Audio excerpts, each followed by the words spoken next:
ఇక రాజ్ తరుణ్ లావణ్య కేసులో మరో ట్విస్ట్ నెలకొంది. నిరాహార దీక్షకు సిద్ధమైంది రాజ్ తరుణ్ లవర్ లావణ్య. 3 డిమాండ్లతో లావణ్య నిరాహార దీక్ష చేయబోతున్నట్టు తెలుస్తోంది. ఇక డిమాండ్ 1, మాల్విని రాజ్ తరుణ్ వదిలేయాలి. సో మొత్తం మీద డిమాండ్ 1 తన అంశం ఏంటంటే మాల్విని రాజ్ తరుణ్ వదిలేయాలి. ఇది మొదటి డిమాండ్గా ఉందట. ఇక డిమాండ్ 2, రాజ్ తరుణ్ నన్ను భార్యగా అంగీకరించాలి. ఇక డిమాండ్ నెంబర్ 3, మాల్వి కుటుంబంపై చర్యలు తీసుకోవాలి. ఈ 3 డిమాండ్ల మీద త్వరలో అంటే ఈ రోజు నుంచి లావణ్య నిరాహార దీక్ష చేయబోతున్నట్టుగా తెలుస్తోంది. సో నిరాహార దీక్షకు సంబంధించి 3 డిమాండ్లను ఆమె ఇప్పటికే వెల్లడించింది. ఆ డిమాండ్లు ఏంటంటే రాజ్ తరుణ్ తనను భార్యగా అంగీకరించాలి, 1, మాల్వి కుటుంబంపై చర్యలు తీసుకోవాలి, తర్వాత మాల్విని రాజ్ తరుణ్ వదిలేయాలి. ఈ 3 ప్రధాన డిమాండ్ల మీద లావణ్య ఈరోజు దీక్ష చేయబోతోంది. ఇక రాజ్ తరుణ్ మాల్వి ఇప్పటికీ కలిసే ఉంటున్నారంటూ కూడా లావణ్య ఆరోపిస్తోంది. పోలీసుల తీరుపైన లావణ్య తీవ్ర అసంతృప్తి వ్యక్తం చేస్తోంది. పిఎస్లో ఫిర్యాదు చేసిన ఇన్ని రోజులవుతున్నా రాజ్ తరుణ్ మాల్విలను వారు విచారించకపోవడం అనేది తనకి ఆవేదన గురి చేస్తున్నట్టుగా లావణ్య పేర్కొంటోంది. లావణ్య ఫిర్యాదుతో A1గా రాజ్ తరుణ్ని, A2గా మాల్విని, A3గా మాల్వి సోదరుణ్ణి నార్సింగి పోలీసులు చేర్చారు. సో మొత్తం మీద లావణ్య తనకు న్యాయం జరగాలంటూ ఈ రోజు నుంచి దీక్షకు దిగబోతోంది. 3 ప్రధానమైనటువంటి డిమాండ్లతో నిరాహార దీక్షకు లావణ్య పూనుకోబోతోంది. సో రాజ్ తరుణ్ తన దగ్గరికి తిరిగి రావాలి, రాజ్ తరుణ్ మాల్విని వదిలేయాలి, మాల్వి కుటుంబీకులపై చర్యలు తీసుకోవాలి. ప్రధానంగా ఈ 3 డిమాండ్ల మీద ఆవిడ నిరాహార దీక్ష చేయబోతున్నారు. మరి తన నిరాహార దీక్ష ఎక్కడ చేస్తారు, ఆ దీక్షకి ఎవరు మద్దతుగా నిలుస్తారు, పోలీసులు తన దీక్షకి ఏ రకంగా సహకరిస్తారా, లేదంటే తనకి ఎటువంటి న్యాయం చేస్తారో చూడాల్సిన అవసరం అయితే ఉంది. ఎస్, మనతో పాటు జాయిన్ అవుతున్న ప్రతినిధి పెట్రిషియా. ఎస్ పెట్రిషియా, సో నిరాహార దీక్షకు గల కారణాలు ఏంటి అని చాలా క్లియర్గా డిమాండ్స్ అయితే ముందు పెడుతున్న పరిస్థితి కనబడుతోంది. కానీ ఇది నిరాహార దీక్ష ఎక్కడ చేపట్టబోతున్నారు, పోలీసులు దీనికి న్యాయం చేకూర్చే అవకాశం కనబడుతోంది నిరాహార దీక్షకి.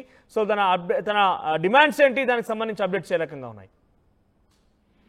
ఎస్, రాజ్ తరుణ్ లావణ్య కేసులో మరో ట్విస్ట్, రోజు రోజుకి సీరియల్ ట్విస్ట్ మాదిరి ఇవన్నీ నెలకొంటుందని చెప్పొచ్చు. అదే విధంగా హంగర్ స్ట్రైక్ కి సిద్ధమవుతున్న లావణ్య ప్రధానంగా 3 డిమాండ్లు నాకు ఉన్నాయి. మాల్వి రాజ్ తరుణ్ ని ఖచ్చితంగా వదిలేయాలి. గతంలో నుంచి ఏదైతే లావణ్య మీడియా ముందు వచ్చినప్పటి నుంచి ఒకటే స్టేట్మెంట్ పైన ఉంది, మాల్వి రాజ్ తరుణ్ ని వదిలేయాలి, రాజ్ తరుణ్ నన్ను భార్యగా అంగీకరించాలి, అదే విధంగా మాల్వి కుటుంబం పైన చర్యలు తీసుకోవాలంటూ ఈ 3 డిమాండ్లు లావణ్య చెప్పడం అయితే జరుగుతుంది. రాజ్ తరుణ్ మాల్వి ఇప్పటికే కలిసి ఉంటున్నారు. వాళ్ళిద్దరు ఫోన్లు కూడా అవుట్ ఆఫ్ కవరేజ్ ఉంది. గత కేసు స్టార్ట్ అయిన రోజు నుంచి డే 1 నుంచి వాళ్ళ ఆన్సర్ చేయడం జరిగింది. డే 2 నుంచి వాళ్ళ ఫోన్లు కూడా ప్రధానంగా స్విచ్ ఆఫ్ ఉన్నాయి. మరి వాళ్ళు ఎక్కడికి వెళ్ళారు, నేను ఎవిడెన్స్ అన్ని పూర్తిగా సబ్మిట్ చేశాను, నా స్టేట్మెంట్ రికార్డ్ చేశారు, ఎఫ్ఐఆర్ నమోదు చేశాను, అయినప్పటికీ కూడా పోలీసులు దీని గురించి పట్టించుకోవట్లేదు. మాల్వి ఇన్ఫ్లుయెన్స్ పెట్టి పోలీసుల నుంచి ఎటువంటి స్పందన అయితే లేదు. వాళ్ళ తీరు మీద నేను తీవ్రమైన ఆగ్రహం వ్యక్తం చేస్తున్నాను. ఇప్పటి వరకు నేను అన్ని సబ్మిట్ చేసిన తర్వాత కూడా రాజ్ తరుణ్ని విచారణకి పిలవడమే కానీ, లేకపోతే మాల్వి మల్హోత్రాని విచారణకు రమ్మనడం కానీ, ఇవన్నీ ఏది చేయకుండా పోలీసులు నా కేసు అసలు పట్టించుకోవట్లేదు అని లావణ్య చెప్పడం అయితే జరుగుతుంది. మరో విషయం కూడా ఇప్పటికే నార్సింగ్ పోలీస్ స్టేషన్ A1గా రాజ్ తరుణ్, A2గా మాల్వి, A3గా మాల్వి సోదరుడు మయాంక్ అని పూర్తిగా తెలుస్తుంది. ఇవన్నీ జరుగుతున్నప్పుడు నిన్న ప్రధానంగా ఒక కాల్ రికార్డింగ్, ఏదైతే వీడియో రికార్డింగ్ కూడా రిలీజ్ చేయడం అయితే జరిగింది. మాల్వి బాయ్ ఫ్రెండ్ యోగేష్ ని డంప్ చేసినట్టు, ఏదైతే యోగేష్ ని అతి దారుణంగా ఫేక్ కేసులో ఇరికించి అతన్ని మోసం చేసి అతని దగ్గర సుమారుగా కొన్ని కోట్ల రూపాయలు లూటీ చేసింది మాల్వి అంటూ తన తల్లి భార్గాదేవి ఒక ప్రెస్ కి ఒక వీడియో రిలీజ్ చేయడం అయితే జరిగింది. ప్రధానంగా మాల్వి తన గుట్టు బయటపెట్టింది, ఏదైతే లావణ్య మాల్వి గుట్టు బయటపెట్టిందని క్లియర్ గా అయితే తెలుస్తుంది.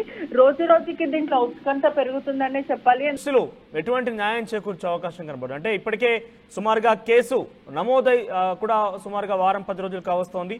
సో ఈ యొక్క సీరియల్ లాగా విన్నట్టుగా ఈ చాప్టర్ కొనసాగుతోంది. సో పోలీసులు ఎందుకు విచారించడం లేదు మాల్విని కానీ రాజ్ తరుణ్ కానీ?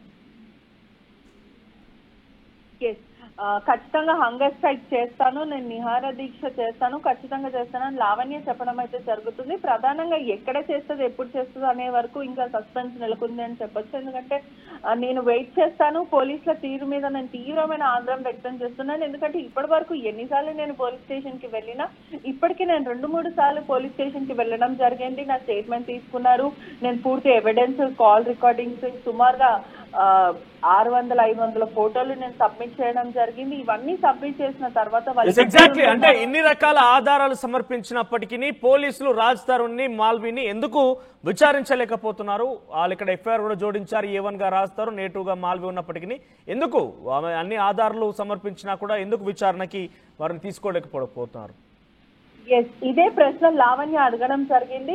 వాళ్ళిద్దరు ఫోన్లు కూడా అవుట్ ఆఫ్ కవరేజ్ ఉంది, స్విచ్ ఆఫ్ ఉంది. మేము లొకేషన్ ట్రాకింగ్ చేస్తున్నాం. వాళ్ళు ఆన్ చేసిన వెంటనే మాకు లొకేషన్ ట్రాక్ అవుతుంది. దాని ద్వారా మేము వెళ్ళి పట్టుకోవడానికి ఉంటుంది. వాళ్ళు ఎక్కడున్నారో అని ఆచూకీ తెలుస్తుంది. ఇప్పటి వరకు వాళ్ళిద్దరు అబ్స్కాండింగ్, ఎక్కడున్నారు అనేది కూడా పూర్తిగా తెలియదని పోలీసుల వర్షన్ నుంచి వస్తుంది. అయినప్పటికీ కూడా లావణ్య పోలీసులు చేసే పని కూడా నేను ఆల్రెడీ చేసేసాను. ఒకవైపు ఎవిడెన్స్, వాళ్ళిద్దరు కలిసి ఉన్నట్టు ఎవిడెన్స్, రాజ్ తరుణ్ నన్ను వదిలేసినట్టు evidence, call recordings, Raj Tarun కున్న ఎఫ్ఐఆర్స్, మాల్వీ మల్హోత్రాకు ఉన్న ఎఫ్ఐఆర్స్, ఇవన్నీ కూడా నేను పోలీసులు చేసే పని కూడా నేను 80% నేను చేసి పెట్టేశాను. అయినప్పటికీ కూడా వాళ్ళని అరెస్ట్ చేయడమే కానీ, అదుపులోకి తీసుకోవడం కానీ, విచారించడం కానీ ఇవన్నీ ఎందుకు చేయట్లేదు అని లావణ్య క్వశ్చన్ చేయడం అయితే జరుగుతుంది. పోలీసుల వైపు మాత్రం వాళ్ళ లొకేషన్ అనేది ట్రాక్ అవ్వట్లేదు. ఇప్పటి వరకు ట్రాక్ అయిన వెంటనే మేము పట్టుకుంటామని చెప్తున్నారు. ఒకవైపు రాజ్ తరుణ్ ఫోన్ కి మీడియా కానీ లేకపోతే ఆర్టీవీ కూడా కాల్ చేసే ప్రయత్నం చేసినప్పటికీ, మాల్వీ మల్హోత్రాని కూడా కాల్ చేసే ప్రయత్నం చేసినప్పటికీ కూడా వీళ్ళిద్దరు ఫోన్లు కూడా అవుట్ ఆఫ్ కవరేజ్ వస్తుంది. ఒకవైపు వాళ్ళు అసిస్టెంట్స్ కూడా కాల్ లిఫ్ట్ చేసే పరిస్థితుల్లో లేరని కూడా పూర్తిగా తెలుస్తుంది. రైట్ పెట్రిషియా, ఇక ఓవరాల్ గా రాజ్ తరుణ్ లవర్ లావణ్య నిరాహార దీక్షకు పూనుకొనబోతున్నారు. ఇక పోలీసులు కేసు నమోదు చేసి వారిపై ఎఫ్ఐఆర్ ఫైల్ చేసినప్పటికీ విచారణని పిలవడం లేదు. కొన్ని కావాలనే వాళ్ళ అలసత్వం చేస్తున్నారు. పోలీసుల తీరు పట్ల, రాజ్ తరుణ్ వ్యవహారం పట్ల నాకు ఆవేదన ఉంది కాబట్టి డెఫినెట్గా నాకు న్యాయం చేకూర్చే విధంగా నిరాహార దీక్ష పూనుకోబోతున్నట్టుగా లావణ్య చెప్తోంది. ఇక ప్రధానంగా 3 డిమాండ్లు లావణ్య ఇటు చెప్పడం జరుగుతోంది. డిమాండ్ 1 ఏంటంటే మాల్వీని రాజ్ తరుణ్ వదిలేయాలి. ఇక డిమాండ్ 2 రాజ్ తరుణ్ పూర్తిగా కూడా లావణ్యని భార్యగా అంగీకరించాలన్నట్టుగా లావణ్య డిమాండ్ చేస్తుంది. ఇక డిమాండ్ నెంబర్ 3 మాల్వీ కుటుంబీకులపై చర్యలు తీసుకోవాలి. ఈ 3 ప్రధాన డిమాండ్ల మీద లావణ్య నిరాహార దీక్ష కూర్చోబోతున్నారు.